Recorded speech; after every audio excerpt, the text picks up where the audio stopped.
लेकिन आइए अब आपको सीधा डिब्रूगढ़ लिए चलते हैं। गृह मंत्री अमित शाह की इस वक्त यहां पर मौजूदगी है, मंच पर सुनिए।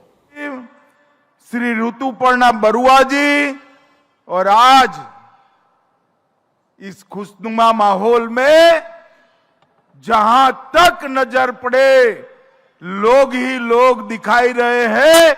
उपस्थित सभी मेरे डिब्रूगढ़ के भाइयों बहनों को मेरा प्रणाम, नमस्कार।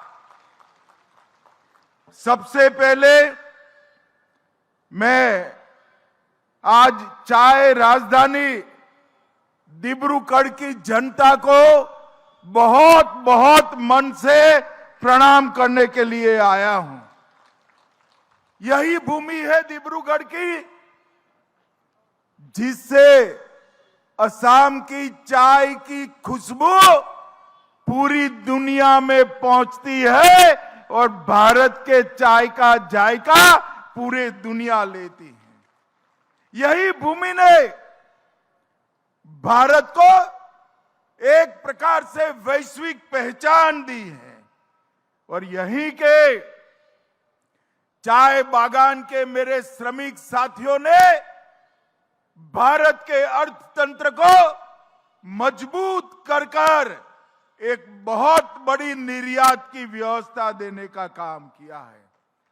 आज मैं यहां आया हूं तब सबसे पहले मां कामाख्या, श्रीमंत शंकर देव, श्रीमंत माधव देव जी के चरणों में प्रणाम कर मेरी बात की शुरुआत करता हूं। आज महात्मा गांधी की पुण्यतिथि है। बापू ने पूरे देश को आंदोलित कर हमें स्वराज दिलाया था। आज मैं पुण्यात्मा महात्मा गांधी जी को भी प्रणाम करना चाहता हूं।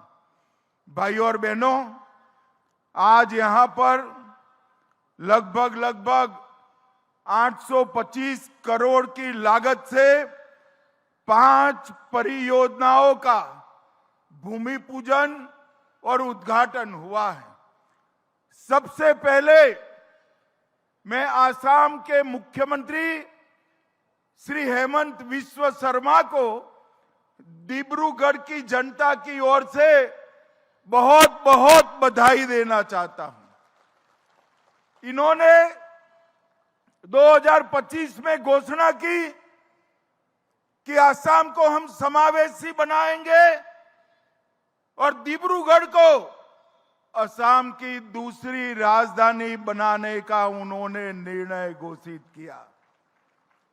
हमने कांग्रेस की भी सरकारें देखी हैं, कई सारी घोषणाएं सिर्फ घोषणा बनकर रह जाती थी, मगर ये तो भाजपा सरकार है। हेमंत बिस्वा शर्मा ने घोषणा की और आज 250 एकड़ में आसाम के दूसरे विधानसभा परिसर का शिलान्यास हुआ है। डिब्रूगढ़ वालों, आज पूरे भारत में मेरे डिब्रूगढ़ के वासी राजधानी आसाम के वासी माने जाएंगे। आप लोगों को बहुत बहुत बधाई। इस समावेशी विचार कि आसाम का हर क्षेत्र इसकी आसाम पर मलकियत है। यहां ढेर सारे जाति समुदाय ट्राइब्स रहते हैं, वो सभी का आसाम पर अधिकार है और सब मिलजुल कर एक महान आसाम बनाएंगे। इस विचार को मूर्तिमंत करने का काम हेमंत बिस्वा शर्मा का ये फैसला करेगा। मैं फिर से आप लोगों को अनुरोध करता हूं कि एक ऐतिहासिक निर्णय पर ताली बजाकर हेमंत बिस्वा शर्मा का अभिनंदन करिए। मित्रों, मोदी जी ने पूरे देश भर में खेलों के लिए हमारे युवाओं में एक उत्साह भरने का काम किया है।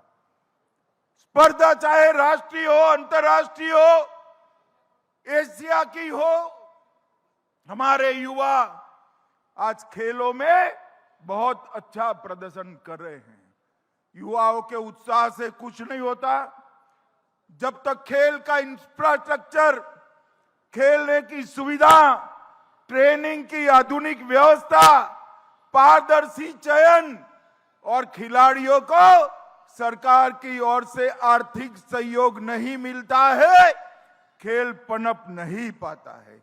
और आज डिब्रूगढ़ में मल्टी डिसिप्लिनरी स्पोर्ट कॉम्प्लेक्स, इसके प्रथम चरण का लोकार्पण कर दिया गया है।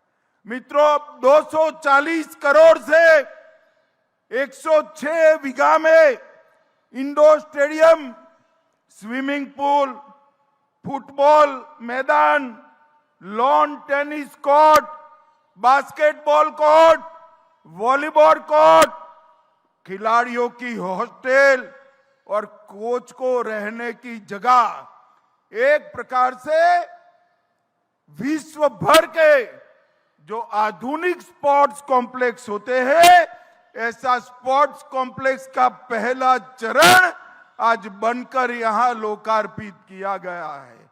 और इसके साथ ही 209 करोड़ से दूसरे चरण का शिलान्यास भी हुआ है। मित्रों, जैसा मैंने आगे बताया, यहां पर डिब्रूगढ़ में पूरे आसाम की विधानसभा आई है। इसके साथ साथ आसाम के हर विधायक का फ्लैट भी डिब्रूगढ़ में बनने वाला है। ये हमारे लिए बहुत महत्वपूर्ण है। विधानसभा आने से डिब्रूगढ़ के क्षेत्र को, चाय की इस राजधानी को नई आर्थिक ताकत मिलने वाली है। और ये सम्मान पूरी देश भर में बहुत कम स्थानों को मिला है कि राज्य की दूसरी राजधानी बनने का फिर से एक बार डिब्रूगढ़ वालों को बहुत बहुत बधाई। मित्रों, यहां पर world life and research institute Dibrugarh 292 crore से 120 बीघा में बनेगा। इसमें डिसीज सर्वेलेंस की व्यवस्था, रिसर्च की व्यवस्था, डायग्नोसिस की व्यवस्था और कैपेसिटी बिल्डिंग, ये सभी करा है। हेमंत जी ने मुझे नीचे इसका मानचित्र बताया। मैं और सर्वानंद जी थे। मैंने हेमंत जी के कहा है कि पशुओं के साथ साथ पक्षियों के लिए भी ये सारी व्यवस्था यहां पर कर दीजिए, जिससे व्यवस्था कंप्लीट हो जाएगी। मित्रों, साइंटिफिक रिसोर्स और जेनेटिक डिजीज की स्टडी यहां पर होकर ये विश्व में अपने आप का बहुत महत्वपूर्ण स्थान बनने वाला है। और आज मेरे मन का जो सपना था वो भी पूरा होने वाला है। मित्रों, आसाम की नदियां हमारी संस्कृति की धरोहर है, हमारे किसानों की आर्थिक जीवादोरी है। और आसाम की नदियां हमारे लिए मां के समान है। मगर जब बाढ़ आती है, वो रौद्र रूप जब धारण करती है, हर साल कई जगह पे विनाश बिखेरती जाती हैं। हमने कुछ साल पहले स्पेस एप्लीकेशन सेंटर से आसाम का एक प्रकार से सर्वे किया और आसाम के सर्वे के आधार पर बड़े बड़े वेटलैंड आइडेंटिफाई किए और ये ब्रह्मपुत्र का पानी, बाढ़ का पानी, बड़े बड़े 15 तालाब बनाकर हम इसमें डाइवर्ट करेंगे और बाढ़ को रोकने का काम करेंगे। और मित्रों, गत चुनाव में हमने वादा किया था कि हम आसाम को बाढ़ मुक्त बनाने का एक रास्ता ढूंढेंगे और अगले चुनाव के एंड पहले आज इसका भूमि पूजन होने जा रहा है। ये बड़े तालाब बनेंगे जहां से इरिगेशन होकर आसाम के किसानों को 3 बार वर्ष में क्रॉप लेने की सहूलियत होगी। यहां पर पशुपालन बढ़ेगा, डेयरी उद्योग भी बढ़ेगा और ये बड़े बड़े तालाब स्पोर्ट्स के लिए, वाटर स्पोर्ट्स के लिए भी काम करेंगे और टूरिज्म का भी बहुत बड़ा आकर्षण का केंद्र बनेगा। सालों से आसाम बाढ़ की समस्या से ग्रस्त था और भारत सरकार के गृह मंत्रालय ने 692 करोड़ रुपया खर्च कर ये प्रथम चरण 15 वेटलैंड को डेवलप करने का किया है। ये बहुत महत्वाकांक्षी योजना है। इससे 7.5 लाख लोगों को बाढ़ से बचाया जाएगा। लगभग 77,000 हेक्टेयर भूमि सिंचित होगी, फ्लड की पीक कम होगी और वाटर होल्डिंग कैपेसिटी बढ़ने से हमारे भूस्तर को भी हम ऊपर लेकर आएंगे। मैं आज डिब्रूगढ़ वालों को बहुत बहुत बधाई देना चाहता हूं कि बाढ़ मुक्त आसाम बनाने का जगह भी हमारे हेमंत विश्व शर्मा ने डिब्रूगढ़ का स्थान चुना है। ये हमारे लिए सौभाग्य की बात है। सर्वानंद जी यहां बैठे हैं, वो सांसद है डिब्रूगढ़ से और अभी अभी डिब्रूगढ़ वालों को मालूम नहीं है शायद, मोदी जी ने डिब्रूगढ़ के लिए एक बहुत बड़ा काम किया है। थोड़े दिनों पहले 26-27 जनवरी को भारत सरकार ने यूरोपियन यूनियन के 27 देशों के साथ फ्री ट्रेड एग्रीमेंट करा और ये फ्री ट्रेड एग्रीमेंट का फायदा, सबसे बड़ा फायदा हमारे आसाम के डिब्रूगढ़ को होने वाला है भाई। अरे भाई ताली बजा दिए, मैं पहले पूछो तो कैसे। चलो मैं ही बता देता हूं, यहाँ के चाय बागानों में जो चाय बनती है ना, वो पूरे यूरोप के 27 देशों में 0 टैरिफ के साथ यूरोपियन के मॉर्निंग टी के कप में पहुंच जाएगी। एक बहुत बड़ा बाजार आसाम की चाय के लिए मोदी जी ने खोला है। एक प्रकार से 27 देश जो विश्व के व्यापार का 1/3 हिस्सा है, वो 1/3 हिस्से में हमारी चाय 0 टैरिफ के साथ वहां पहुंचेगी और हम बाकी देशों की स्पर्धा में हमारा और मुनाफा कमा पाएंगे। ये मोदी जी ने जो कमाल किया है, इससे पेरिस से लेकर बर्लिन तक हमारी चाय पहुंचाने का रास्ता खोल दिया है। मित्रों, कांग्रेस पार्टी ने सालों तक आसाम के विकास के लिए कुछ नहीं किया। हेमंत जी ने और सर्बानंद जी ने ढेर सारी योजनाएं बताई हैं, मगर मैं आपको कह देता हूं, ये इसलिए हो रहा है कि मोदी जी के दिल में आसाम बस रहा है, इसलिए हो रहा है। कभी भी आजादी के बाद इतने सालों तक कांग्रेस ने सरकारें चलाई, केंद्र में आसाम के विकास के लिए कुछ नहीं किया।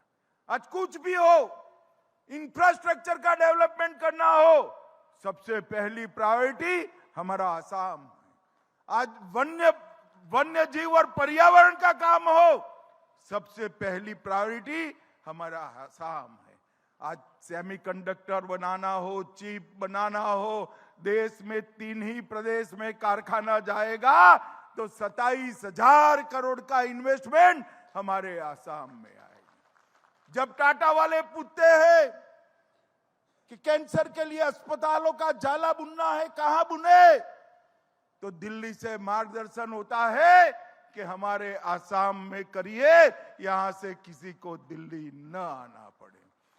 रेलवे हो, वाटरवेज हो, एयरपोर्ट्स हो या उद्योग लगाने हो, हर जगह पे भारतीय जनता पार्टी के नेता और हमारे प्रधानमंत्री नरेंद्र मोदी आसाम को प्रायोरिटी देते हैं। और कांग्रेस ने क्या किया?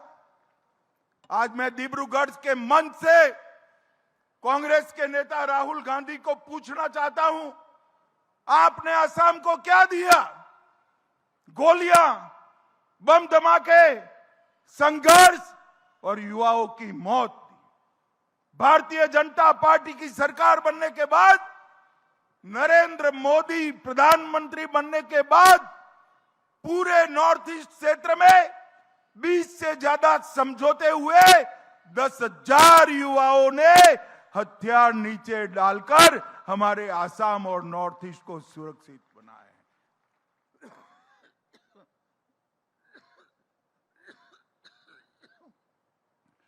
एक जमाने में यहां कर्फ्यू, बम धमाके, गोलियों की आवाज थी।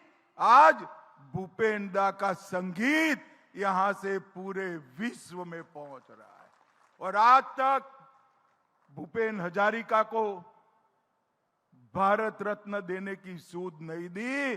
भूपेन हजारिका को भारत रत्न देने का काम भी भारतीय जनता पार्टी की सरकार ने किया। यहां तक कांग्रेस के ही नेता, महान भारत माता के सपूत गोपीनाथ बरदोलाई जी को भी कभी भारत रत्न, लोकप्रिय गोपीनाथ जी को भारत रत्न देने का काम भारतीय जनता पार्टी की सरकार ने किया।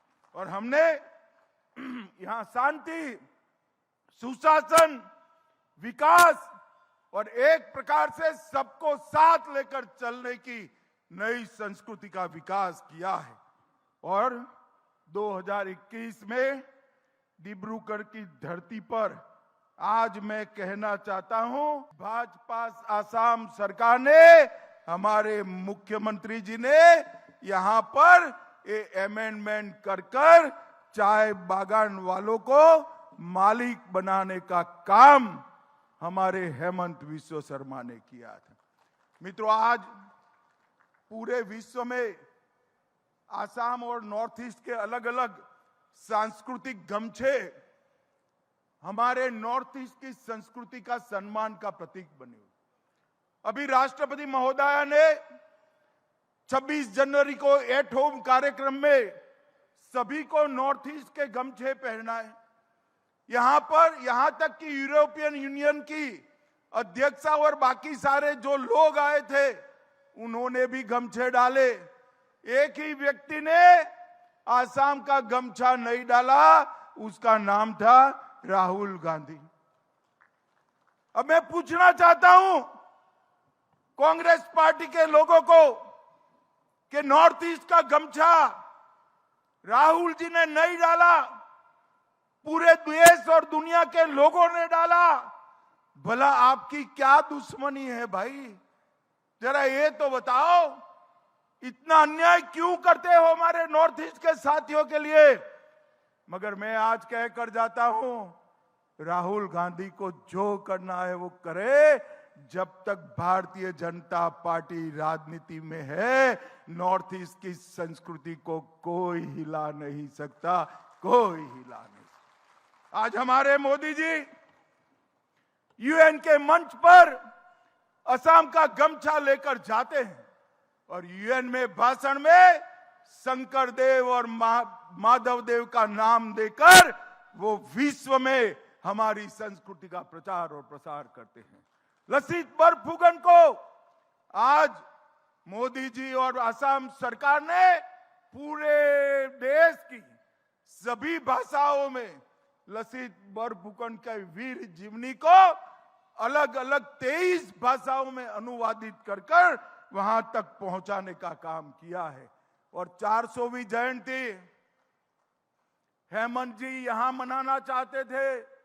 मोदी जी ने कहा असम में तो मनाइए मनाइए, आप राजधानी के विज्ञान भवन में बनाइए, मैं आऊंगा और लसित बरफुकन को पूरे विश्व में पहुंचाने का काम हमारे नेता नरेंद्र मोदी जी ने किया।